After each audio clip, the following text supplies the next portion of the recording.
and start the poll. Okay, thanks, David. I think everybody knows you by now, so I'll hand over straight to you. Cool, thank you. And my kind of this evening, everybody, is to just check on some of the practicalities around the critical care space, and we'll go kind of across some of the practical things over a bunch of the topics that we've covered over the last while. Because if you're new to critical care and you wander into it and you're faced with something that maybe looks vaguely like that, it can be very overwhelming just to try and sort out what's going on. That one's particularly challenging if anybody doesn't know what's going on there. That's actually a transport ICU setup for somebody that's being moved from one space to the other, and that patient's on ECMO and ventilated. There's a lot going on with that transfer, and they've condensed it so it can fit inside an aircraft. So just have a look at a couple of the things to make our life a little bit easier. So one of the first things when you in any ICU space, and this is maybe where a lot of people fall down, is that the very first thing, and I think Gloria touched on it on her talk a little bit, is that environmental scan. Just that moment to kind of stand there and go, what is going on here? What are my spaces? What are my machines? What is my patient? Rather than trying to dive into anything that's going on at once. And one of the first things to do if you're working in a critical care space is to take control of the space and make sure that things are laid out in kind of a logical fashion, and that if you're wanting to see everything, the screens are turned in such a way that you can see all the screens. So this setup is really quite neat because you can stand at the foot of the bed, and if you scan from left to right, you can see some monitoring. You can see just next to that the infusions and the drug pumps. Then you can see your patient. Then if you carry on across to the right, you can see your ventilator. So the setup is really important in terms of making sure that the space is not overwhelming. And be very deliberate in placing things in a space that makes sense. You can see it, you can work with it, and it makes sense to the patient. So, you know, the ventilator next to the head, usually on the patient's left-hand side, but it can be on the right if that's the way the room is set up, so that you can get to it. The controls for the bed are in a space where you know where they are and you can get to them. The one challenge that I can kind of spot in this setup is the gas supply. And the only cylinders that I can spot, and maybe there's an attachment off picture, but the cylinders are kind of behind the patient's head. They may be just the transport cylinders, we're not sure. But spend a little bit of time making sure that your layout is such that it makes sense to you. The patient doesn't have to see any of the screens. The screens are there to be seen for the patient. So once you're happy with the environment and you've made sure that you know with the environment, also make sure that you've done some of the macro environment things. If you're working in a new unit, make sure that you know where the stockroom is, where the bathroom is, where the restroom is, where the exit is, where the sluice room is. Spend a good couple of minutes orientating yourself to the big environment as well, not just the patient's specific environment. But let's get down to the nuts and bolts, and let's start kind of at the top of the patient and we'll work our way down. And the first thing is just in terms of the ET tube, and we're going to spend a bit of time talking about some of the things or the practical tips around ET tube management. And the first one is it needs to be held in place. If you work in the emergency department or in EMS, there's this horrible tracky tape that we tie tubes with. And we need to understand that that is a temporary solution for securing tubes. That should not be carried through into the ICU or the critical care environment. Once they get into critical care, one of the biggest issues we have to worry about always is pressure care. And those tracky tape kind of securing devices are really bad for pressure care. They cut into the side of the mouth. They should be there for a short period of time. So there's lots of different devices or tricks for securing a tube and looking after pressure care at the same time. So if we start on the right, there are these, they're called Thomas tube holders. They're quite nice to use. They're a little bit expensive. We've been seeing more and more of the one that's in the middle. It sort of has two face pads that go on either cheek. They sit quite, well, they sit over quite a large area, so you don't have big pressure challenges with them. And then there's a plastic attachment to secure the tube. It's also quite nice for doing mouth care, because if you're needing to get into the mouth to brush the teeth or to suction out the mouth, you've got lots and lots of space to work with. You also got really good view of the tube and of the mouth with that. If you don't have any of the commercial devices, you can build up something similar using tape on the patient's face. Just be careful what type of tape you use. So it must be one that's compatible. It can sit on the skin for a long time. Prepare the skin as well. It needs to be clean. And depending on what stick-on devices you use, there's different preps that you have. Ask what is the standard for the unit. As you can see, the one on the left is they've kind of built up big pads on the skin with tape, and then they've just got some thin tape holding onto the tube itself. The tube doesn't need to be completely still. It sometimes needs to be moved around. Again, pressure care in terms of the inside of the mouth. You don't want it sitting on the same part of the tongue or the same part of the roof of the mouth all the time, because then you're also going to have pressure issues. So it has to have a little bit of mobility in it. And in adults, a little bit of motion on the tube is well tolerated. You know, in pediatric patients, you can't move the tube at all. In adult patients, the tube needs, can be a little bit, or can have a little bit of play in it. So we can do some pressure care. And we should be releasing or moving the tube around deliberately during our care with the patient. One of the other things that we're going to attach in most cases, and we'll build this up as we go, and I'm showing this in the packaging just so you can see what the packaging looks like, because sometimes it's a bit tricky to find, and that is an inline suction adapter. And the idea is that, particularly with COVID patients, we don't want to be taking off the ET tube from the ventilator to suctioning and then reattaching it, because we're giving opportunity for aerosolization. So all of the patients should have an inline suction attachment, and it fits like that. And the idea is that you can suction without detaching anything. And what it is an attachment for suction, and it should be either capped or attached to suction. It should never be left open. You can then push the suction cannula down the ET tube, suction it, and pull it back out. And it should be left out when not actively suctioning, so that you're not reducing the space of the ET tube.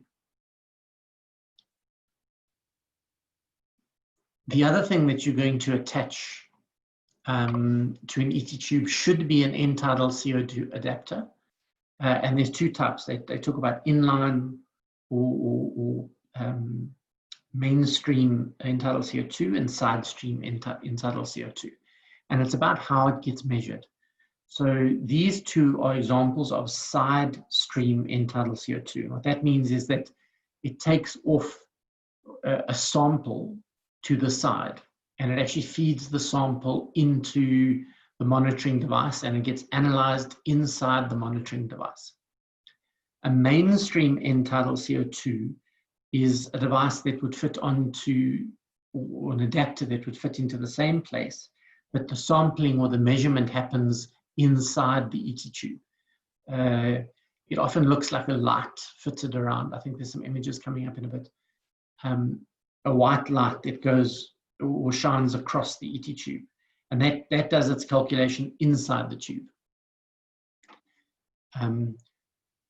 The thing to know, just the difference between the two, because sometimes it gets a little bit confusing. A lot of them will have orange or yellow ends. You can see the yellow end on this one. The difference between the yellow and the orange in the ones that most of us get is whether they're made for normal humidity or high humidity. So the high humidity ones are usually yellow, and they'll have that little, almost what looks like a wire mesh You can see it on the one on the right, going off to the right. And the objective of that is to just try and reduce some of the humidity before it goes into the sampling device. And if the patient's going to be attached to this for a long period of time, it's probably better to be using the high humidity attachments. The difference between the one on the left and the right are the size of tube you can use it for. And the one that's got that little spring-loaded chamber in the middle is the neonatal adapter, or the neonatal entitled CO2 adapter. And it should only be used for size tubes 3, 3.5, and smaller. It shouldn't be used for any tubes bigger than 3.5, because in fact what it does is it reduces the dead space inside that sampler to the size of that inner tube. So if you try to put that onto an adult size 8 tube, it would reduce the flow of a size 8 tube to a size 3 tube, or size 3.5 tube. So it's only for 3, 3.5 tubes and smaller. Every other patient gets the full size entitled adapter. But in the times of COVID, we're going to add something, and I apologize that the picture's a little bit clear, but sometimes we want to know, so how do we set it all up? What is the kind of order of attachment? So if we go from the left, obviously there's an endotracheal tube going into the patient. Attached to that is the inline suction, because you can't have anything between the suction and the tube so that the suction can feed. And immediately after that, a filter that is rated as a viral filter. Now, the majority of HME filters are rated as viral filters, but it's probably a good practice just to confirm that the filter we're using is actually a viral filter. It's filtering small enough space. And again, the right size filter. And filters are usually rated by their tidal volume. So somewhere on the packaging or somewhere on the actual filter will be written the tidal volume that it's built for. So adults, we want ones that are for tidal volumes of greater than 250 mils. Then there's usually child ones that are from 50 to 250 mils. Some of them are 125. And then there's filters that are for smaller than 50 mils. So use the right filter for the right tidal volume for the right size patient. And then comes the entitled CO2 adapter. And we're doing this, a lot of purists will say it's probably the wrong sequence for doing accurate entitled CO2 measurement. They're potentially right. But in the times of COVID, our entitled CO2 sampling must be outside of the filter.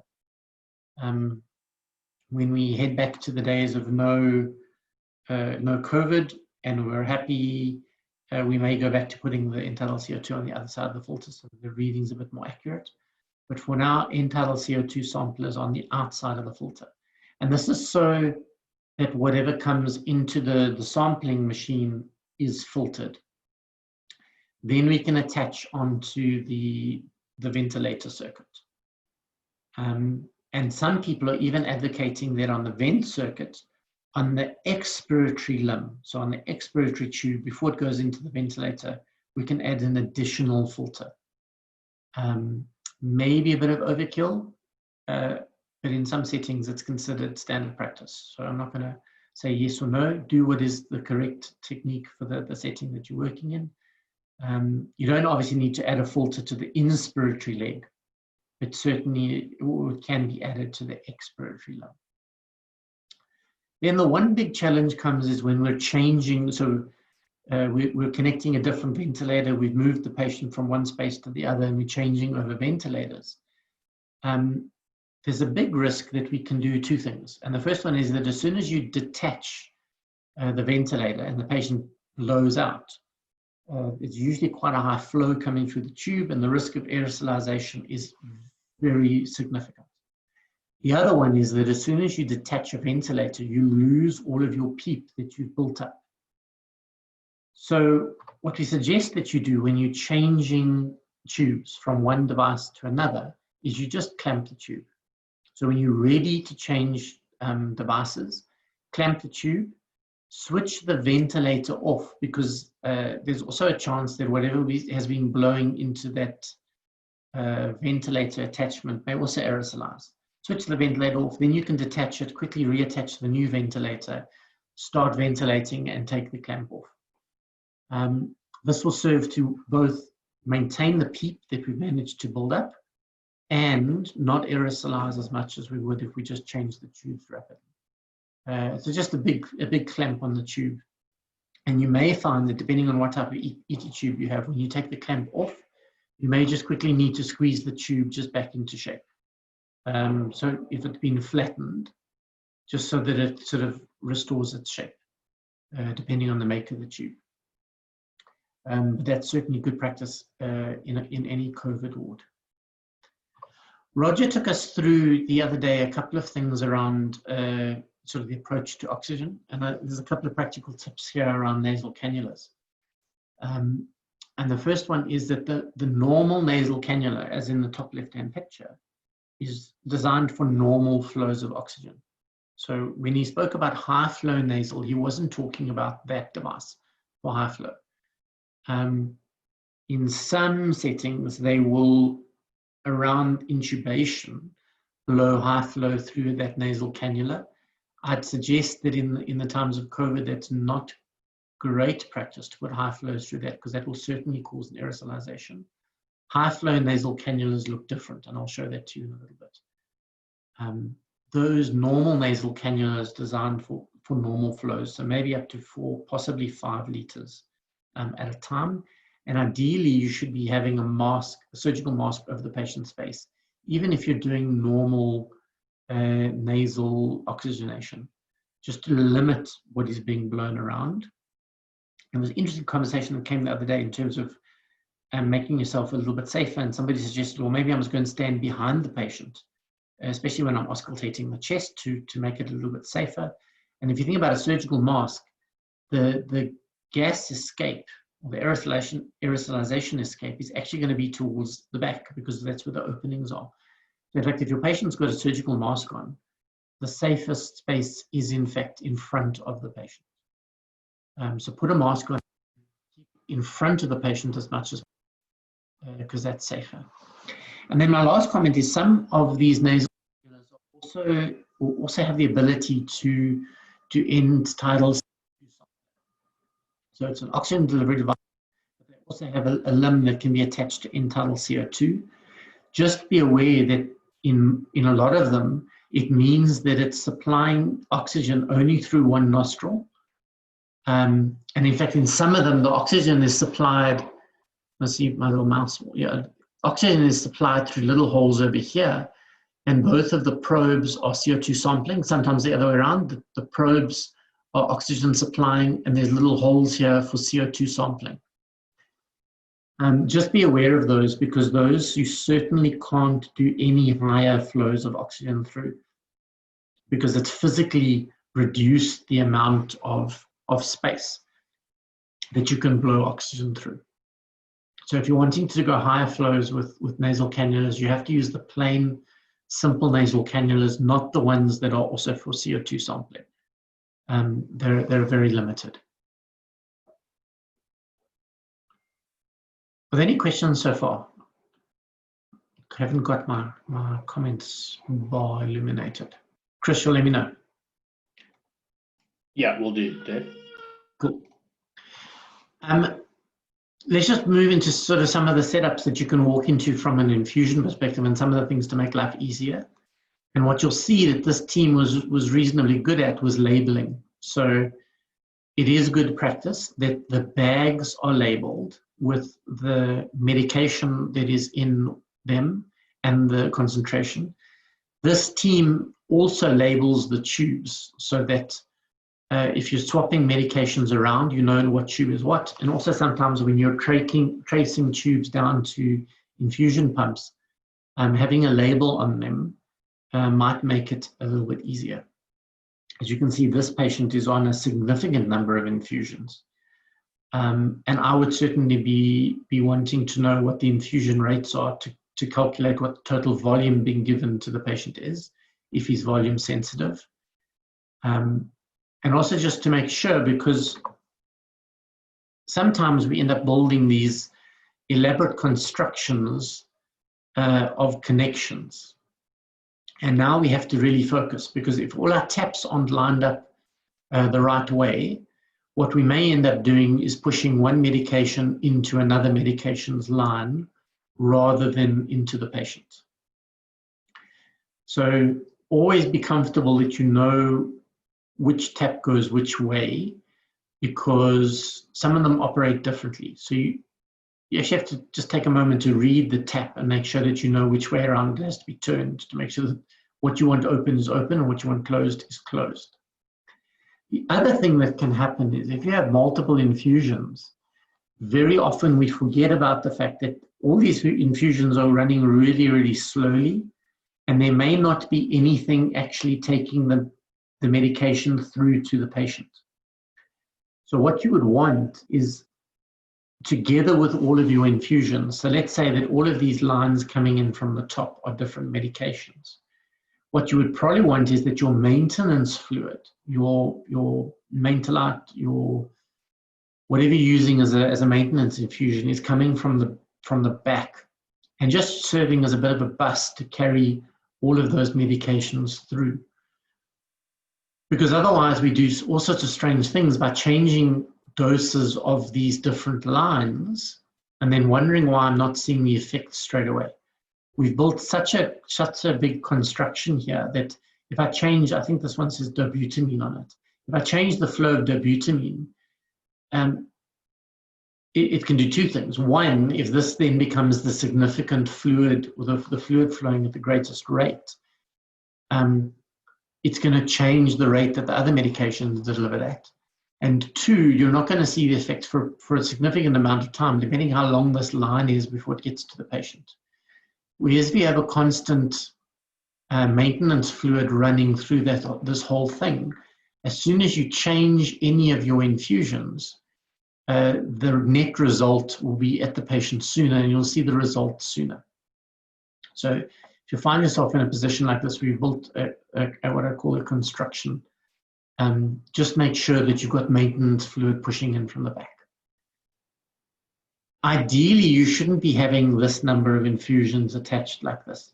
If you're building them up, as many of them as possible should be as close to the patient as possible. So most central lines have got multiple ports, and we should be making use of those multiple ports as much as possible. Again, bearing in mind that we want our carrier fluid at the back. We touched a little bit the other day when I was talking about inotropes, but there's a couple of concepts that you need to know with whatever drug you're giving, and it should be documented either on the bag, and it certainly should be in the notes as well. You want to know and they're kind of interrelated, what the concentration is of the medication that you have. How many milligrams per ml do you have? And how much should you be giving? What is the dose that you're trying to give to the patients? How many milligrams per kilogram do you want to give to the patient? Because the two of those directly influence each other. I want to give 1 milligram per kilogram per minute as a dose, and I put 1 milligram per ml in my bag. Well, that means I've got to give 1 ml per minute to the patient. When that gets confusing, and it often gets confusing because there's multiple different medications that we're doing, there is a file, there's a chart. Read it, use it. It will tell you what the rate is to do the desired dose and concentration. Strength is often something that we use erroneously to kind of describe, and it's the concept of in some people's cases when they get mixed up with double strength and quadruple strength adrenaline, for example. And if you're doubling the strength, it means you've doubled the concentration, which means you can give the same dose at a slower rate. Let me say that again. If you increase the strength, so if we double the strength, we double the amount, all it means is we've increased the concentration, which means we can give the same dose with a slower rate, or double the dose if we keep the rate the same. And that's where fluid balances become important. So if we're trying to limit the fluid intake, then going up on strength or concentration is useful, because I can give the same dose of medication at the same or at a lower rate. So I'm giving less volume of fluid. But in some patients, you want to be giving larger volumes, so then you can come down on your strength or your concentration. But if you're ever looking after medication, those are the concepts that you want to know about with all of your medications. The concentration, the dose, and the rate. And some people talk about the strength of your concentration. At the same time, we don't just put needles into people's veins, we do sometimes put them into arteries. And this is kind of bread and butter stuff to most ICU practitioners, but if you haven't worked in that space, it can get a little bit daunting to manage arterial lines. In most settings, arterial lines will be radial artery lines, but they can be placed into any artery. And what is important to know is that at some point in that attachment, there'll be a transducer.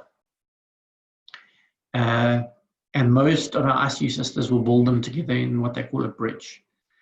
Now, the transducer is really important, and knowing which part of the line the transducer is really important, because that is going to determine the pressure. Because the transducer measures the pressure at the transducer. It doesn't measure the pressure anywhere else. It measures the pressure at the transducer. Now, why that is so important is because if your transducer is on the floor, it's going to tell you the pressure of the fluid at that height of the floor. So you're going to have the pressure of the blood plus the weight of the blood above the transducer. Similarly, if you have your transducer way up above the patient, it's going to measure the pressure of the blood, but it's going to be less than what the pressure of the blood is in your patient, because it's got that height, which is going to reduce the pressure. So, and I know I'm making things really simplistic, but if you haven't worked with this before, it's really important that the pressure, the transducer, is at essentially the same height of the heart. And they talk about the mid-axillary line, fourth intercostal space. But if you can eyeball it, that it's the same height as the heart, you're doing well, because then it corrects for the differences of pressure of height.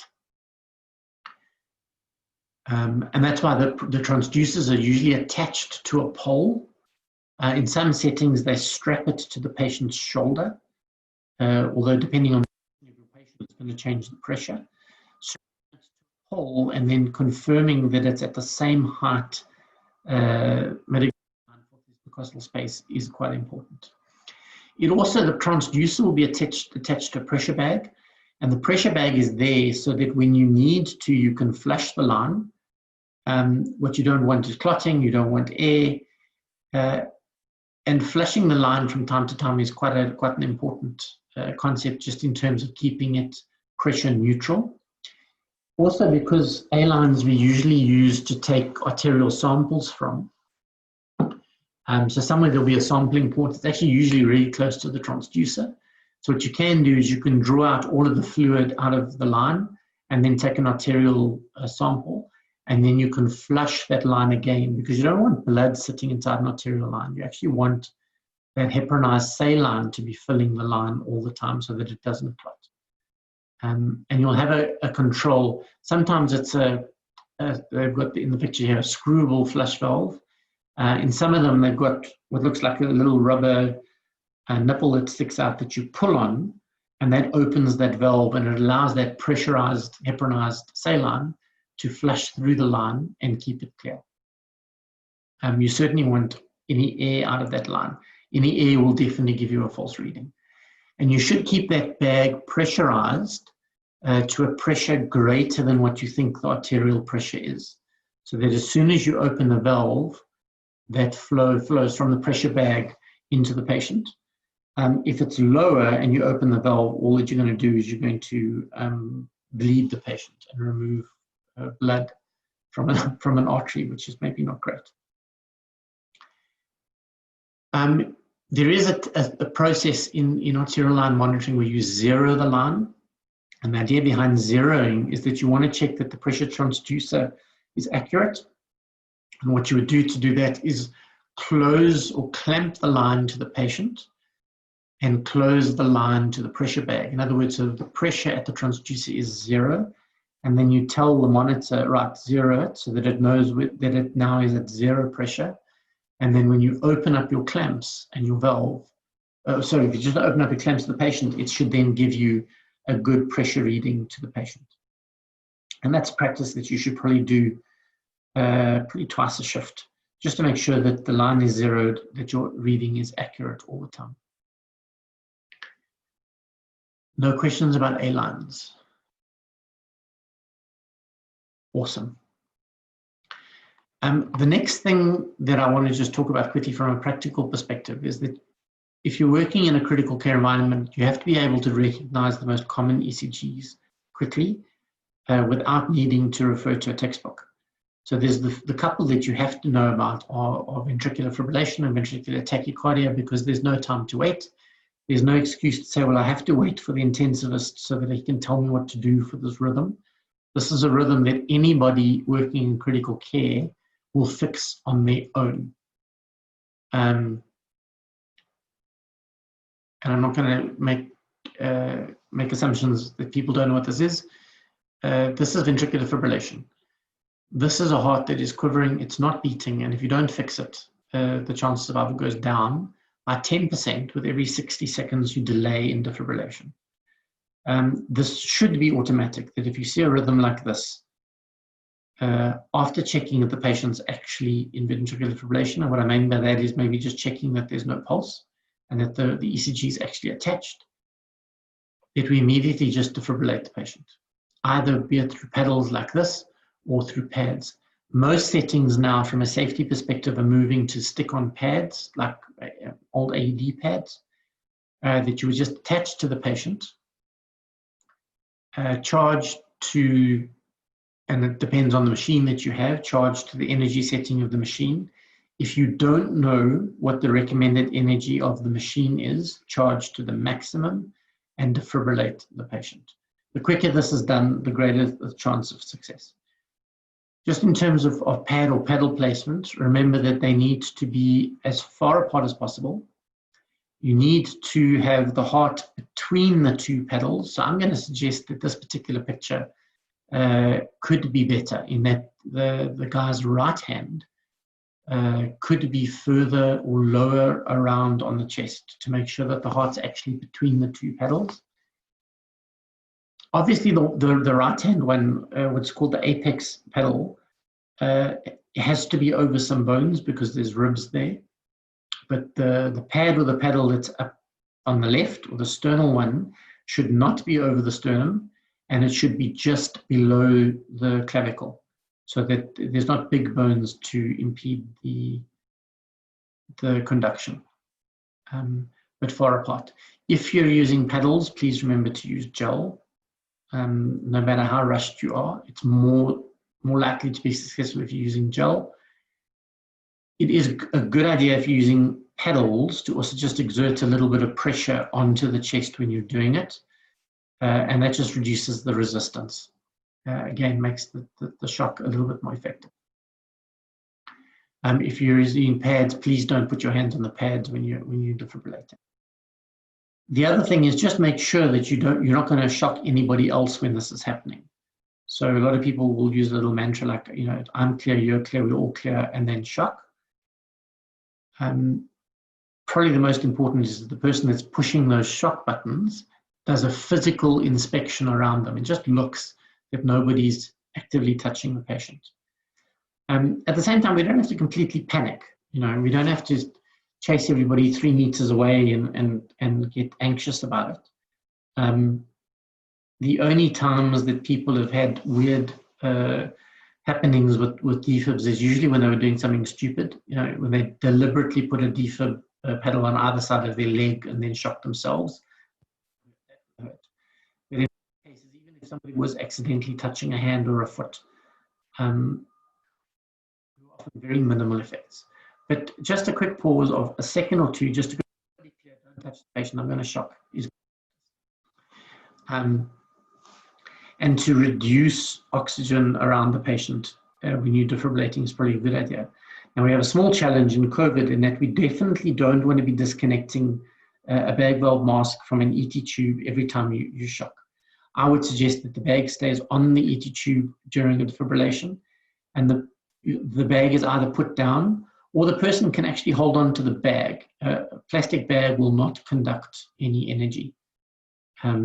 The risk if you put the bag down is that the jolt of the defibrillation may dislodge the tube. If it's secured well, then it's not a problem. And remember that the immediate action after defibrillation is chest compressions. Ignore what happens on the monitor. And as you're working in a cath lab, you defibrillate the patient and you start chest compressions. And you can then look at the defibrillator after 2 minutes. There's no point in looking at an ECG screen any sooner than 2 minutes after delivering a shock. You're not going to see anything that is useful.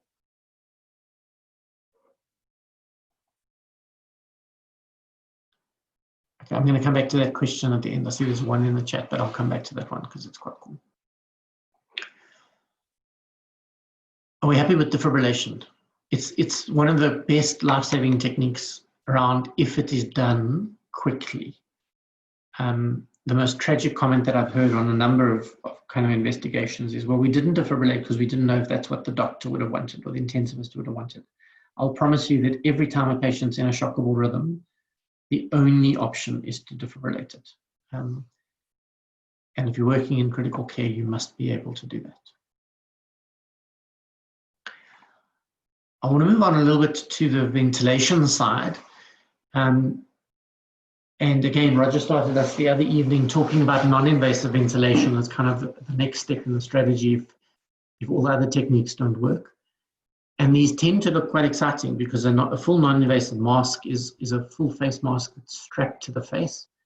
High flow nasal is fairly large prongs on a significant size tube, also strapped to the face. Now you can see that any patient experiencing these, if they're claustrophobic, are going to be uncomfortable. So in my experience, one of the kind of important things that I had to do along the way was coach the patient to calm them down. They shouldn't often need any anxiolysis or sedation, but they certainly need a lot of talking and a lot of calming to explain to them what you're doing and to just settle them and calm them and let them get comfortable with it.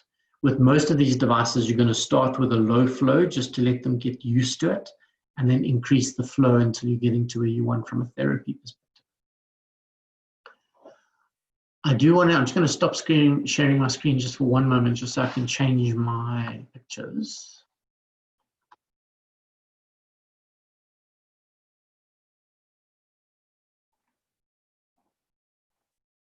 Because what I want to show you now is I want to just walk us through how to start ventilation. He says bravely, having lost the controls to the presentation. Dave, will check now and make sure you have the end. No, it's fine. I lost it. It wasn't you. It was me that lost it. Okay, so what I'm hoping you see on the screen at the moment is a fairly common ventilator. That's an Oxylog 3000. And I pick it because I think it's probably one of the more common ones around.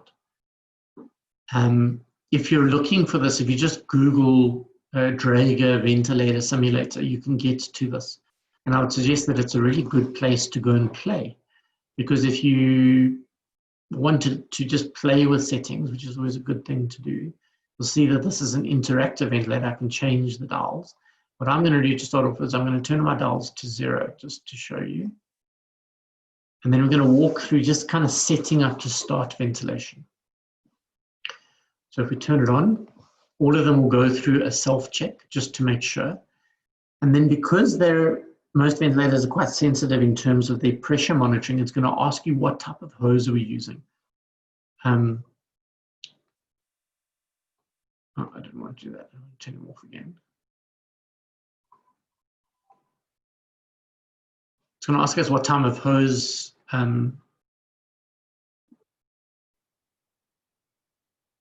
I'm trying to do is change the knob.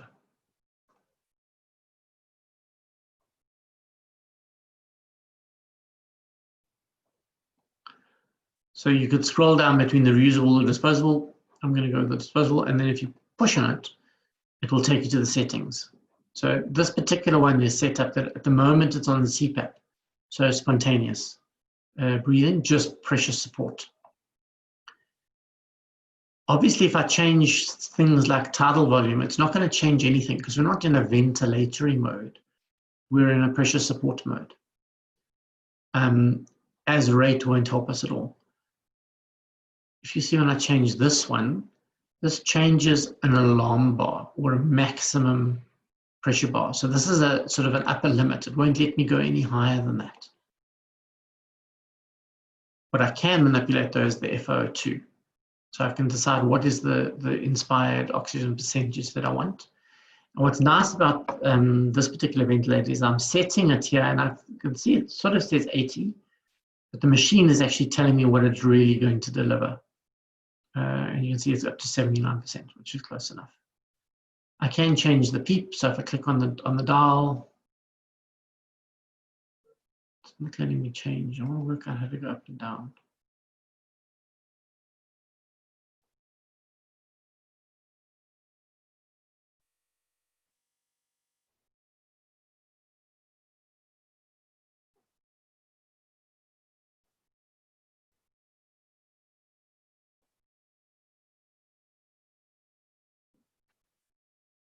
It's not letting me change it, but I could also change things like the pressure support during CPAP. If I wanted to change my mode on this particular ventilator, you'd select it and you can see it's flashing. If you want to make sure, or you want to confirm it, you push the knob and it will change. He says boldly without it doing it. Okay, control S and B. So he's alarming. There's always a temptation when you're dealing with ventilators to hunt immediately for the alarm to make it go quieter.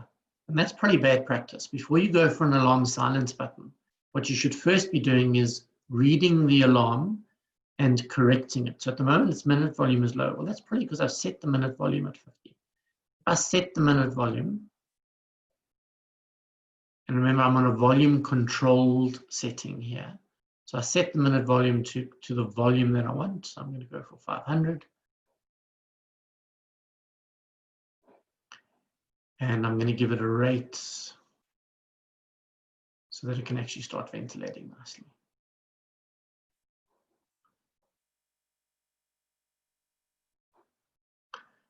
It's quite a cool suggestion. Let's try it and see. It still won't let me.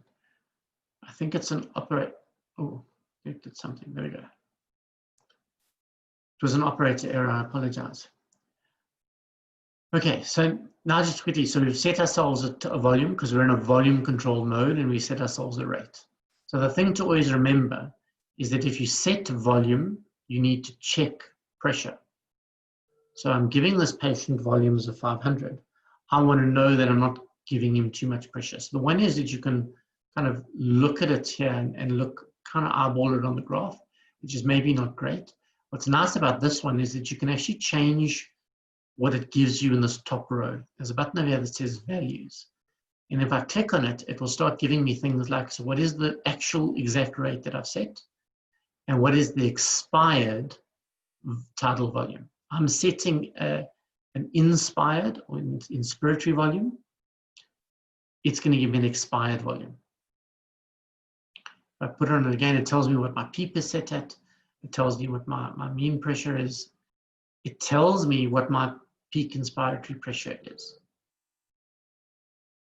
Okay, it still thinks that I'm sitting a little bit lower from a minute volume perspective. I'm just going to go through all of the different ones. This particular ventilator, if you have the attachment, will also give you entitled CO2. At the moment, entitled CO2 is 40. It's quite nice that you can also go through some different curves. So it can give us a flow curve. It can give us an entitled CO2 curve, or it can give us a pressure curve. Just by pushing on curves, it goes through all the different options.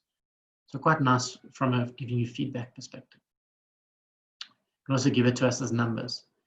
If you want to go and change the alarms, again, there's an alarm button that will take us through the different alarms. If I wanted to give him pressure support, so on a breath that he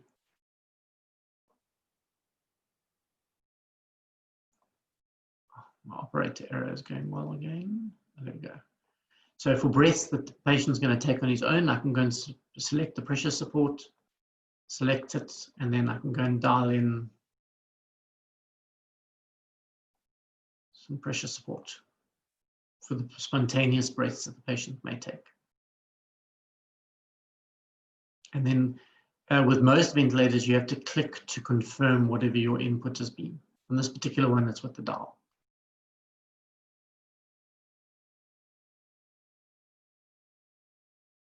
And hopefully if we're doing everything right and our patients settle, we're not getting any alarms. So I just want to say that again. If your alarms go off, don't immediately go and silence it. First, go and look at why the alarm is alarming, and then you can go and silence it once you've fixed it. Or if you're happy that what you're doing is what you want, you may want to go and change your alarm settings so that it doesn't alarm when you're doing what you want it to do. So this particular monitor has got an auto reset in that it takes all the alarm settings to numbers that it thinks you should have for a particular patient. So it believes that the entitled CO2 should be between 33 and 50. It believes that the minute volume should be between 5.9 and 9.9. And it takes that off what your current numbers are. So just be aware that if you're doing the auto reset on the Oxylog, make sure that what you actually have is relatively normal. And once what you have is relatively normal, then you can go and auto set. Don't just auto set when you switch it on. You must make sure that everything that is current is kind of normal and where you want it to be.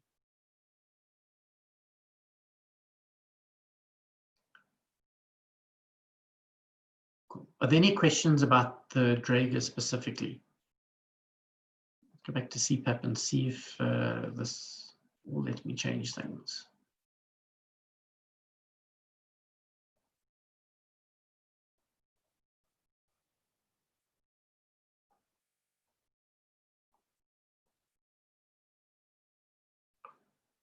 Yeah, I can. Okay, cool. So I can change my PEEP.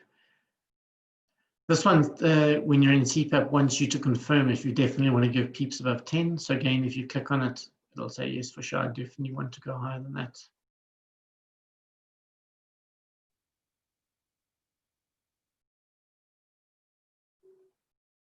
So yes, I do. Well, it won't let me go higher, but it's fine. No questions about the Draeger so far. It's alarming because the minute volume is low, and that's because this particular patient that it's attached to is obviously not breathing. So spontaneous CPAP would be not a good setting to have him on. I want to go back to a question asked earlier around entitled CO2 being attached to the small little probe, the small entitled CO2 probe. You will often get pressure alarms, but what you often see is your first thing is that your entitled CO2 climbs and climbs and climbs because they're not able to exhale adequately through that narrow tube. So you'll get smaller tidal volumes, smaller exhaled tidal volumes, but usually the first thing you see is a entitled CO2 that's climbing out of control. I think that answers Jolene's question.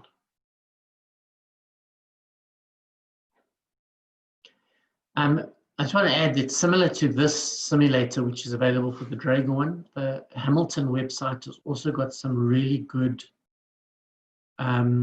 simulating software on it as well. And it's just nice because you can go onto the simulator and just change the dials and see the results that it has on everything else. Maybe start with the Draeger one if you're unfamiliar with it, because it's just sort of nice, simple settings from a ventilation perspective. And then move on to the Hamilton, because the Hamilton can get very confusing with all of their various settings that they have.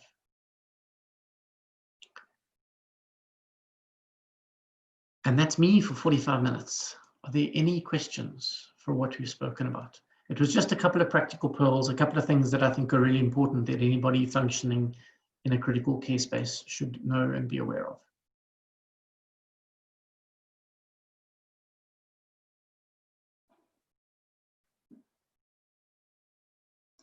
I'll maybe just quickly remind everybody, you can type a question in the chat bar or raise your hand and we can also unmute you then.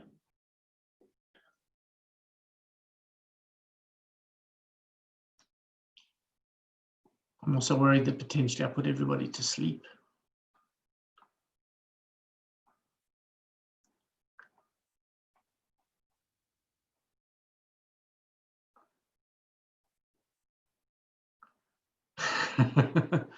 Thanks, Philip.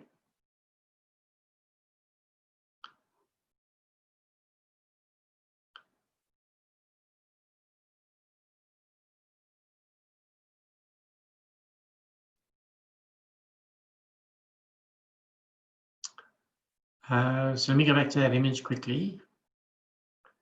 With a complex setup with multiple taps in a line, which is preferable? Fastest, proximal, or distal? So what you're alluding to is a setup like that.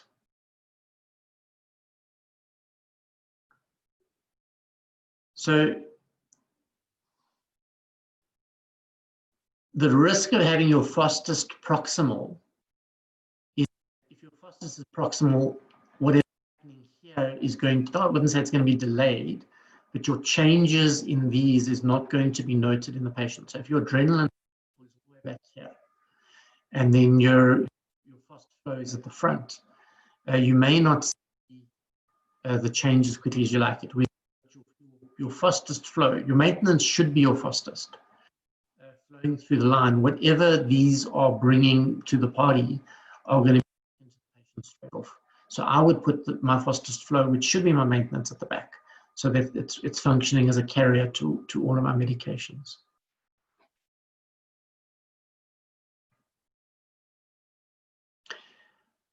Would volume control be safer than pressure control in COVID? Except when compliance is awful. I am a fan of pressure control for as many patients as possible, because what we need to understand is that whichever one you control, and Tammy's going to talk about this again on Wednesday night, if you're setting your pressures, you have to be watching your volumes, because all that you do is by changing your pressure, you manipulate your volume. If you're setting your volume, you have to watch your pressures. Pressure control is a bit more protective because I'm controlling the amount of stretch I'm putting and potentially the amount of damage I'm doing to my alveoli by setting pressures. And I'm watching the volumes that I get out of it. From an oxygenation perspective, pressure is far more important than volume. We know that oxygenation is really only related to pressure and concentration, where ventilation, which controls CO2, is to do with minute volume, so rate and tidal volume. If I'm worried about oxygenation, I'm more worried about pressure and FO2. So I'm going to, as far as possible, stick to pressure ventilation while I'm watching the volumes, keeping an eye on CO2. Certainly in COVID, CO2 is not our biggest worry at all. I'm far more worried about oxygenation. So I feel that I can be a bit more lung protective with pressure controlled, watching the volume. If you're in a fantastic critical care environment where you're on the ball with pressures all the time, then setting volumes is fun, because I'm watching the pressures and I'm being lung protective by watching my pressures. But the safer one is always to start with pressure controlled and go up with pressures, because you can you've got a hard stop when you're hitting too high pressures. And if you're not getting adequate volumes at all, then you're going to have to move to a different vent strategy. I know that's kind of a short question for what is a really long conversation. But if you listen to Tammy on Wednesday, I think she'll do a better job at answering that question than me.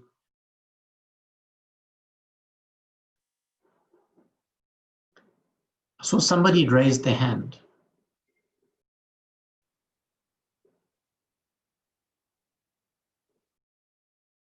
It's Ivan. Ivan, I'll just unmute you. I'll try. Yeah, there you go. Excellent talk. But just a few comments. Over the years, I have seen so many patients being ventilated poorly that I would suggest, if you need to go and look at these apps on the web to learn how to ventilate, that you probably shouldn't be ventilated. there should be in most ICUs at least one doctor who is trained to ventilate patients. Barotrauma is an under-recognized condition, and in the literature, something like 25% of all ventilated patients have a degree of barotrauma. It's very, very easy to put a patient on a ventilator, but often not so easy to do it correctly. So I would just a little bit of caution to the doctor who's never worked in an ICU. The nurses probably are more au fait with the ventilators than they are. So just a hint of warning. I think that's an excellent point. And I think that the safe answer, the kind of things that help us protect our patients and ourselves are what Prof. Dickerson was talking about last week, which is a kind of staged approach, which most people can do, you know, moving from a nasal cannula through to double barrel, through to high flow, and using ventilation as our last kind of strategy, because that will mean that hopefully we're getting patients that require full ventilation into settings where they can be ventilated by well-experienced people. And we're hopefully going to be avoiding most of those dramas. The challenge will come when we're in a setting where it has to be done, and it may be a short-term kind of solution. But absolutely point taken. Ventilation is not a novice thing. It's not something you should be learning with a patient without help.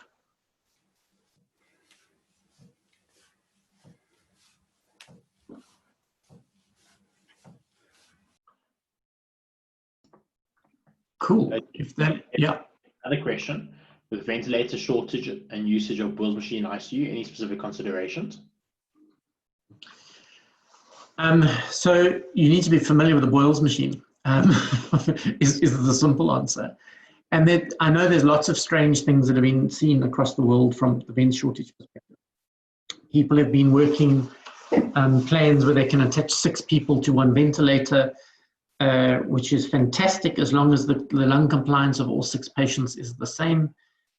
So that's probably a little bit GV. We may be ventilating a lot of patients on anesthetic machines in ICU, and I think they should be set up by people that are signed out for Boyle's machine use, purely because the familiarity with the controls is quite important, because they're quite different from an appearance perspective to a normal ventilator. They can be used for long-term ventilation. There's nothing wrong with that. But the setup and use should definitely be done by somebody that's very familiar with a Boyle's machine or any anesthetic machine. And unfortunately, I don't think that should be our go-to kind of rescue, get us out of trouble solution.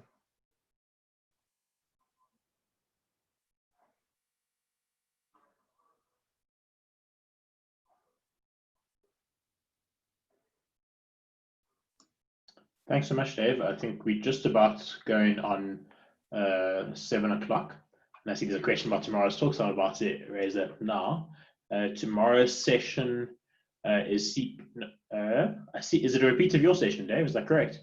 Yeah, Mandy had it down as a repeat. So if you've already heard my talk on CPR and COVID, tomorrow will be a repeat of that one. If you haven't heard it, then come and join us tomorrow. Perfect. So we'll have you tomorrow night on CPR and COVID, and then there'll be another session from Tammy Stanton. Sorry, not Tammy Bailey Stanton on ventilation part 2 on Wednesday, and then our last talk for this week will be on Thursday on investigation into the COVID patient in the ED. From next month onwards, that's from August, we'll then switch to twice a week, either on a Monday or Tuesday, and then on a Wednesday or a Thursday. But we'll share the schedule, and it has been set up on a website with the schedule being kind of fully updated there. So we'll share that link hopefully tomorrow night just to confirm it.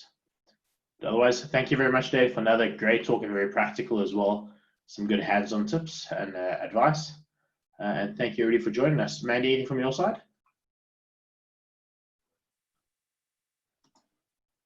Yes, thank you. No, just I'm sorry I was late, and thank you, Dave. And we'll see you tomorrow night. Perfect. Thanks, Mandy. Thanks, Dave, and thanks everybody. Have a good evening.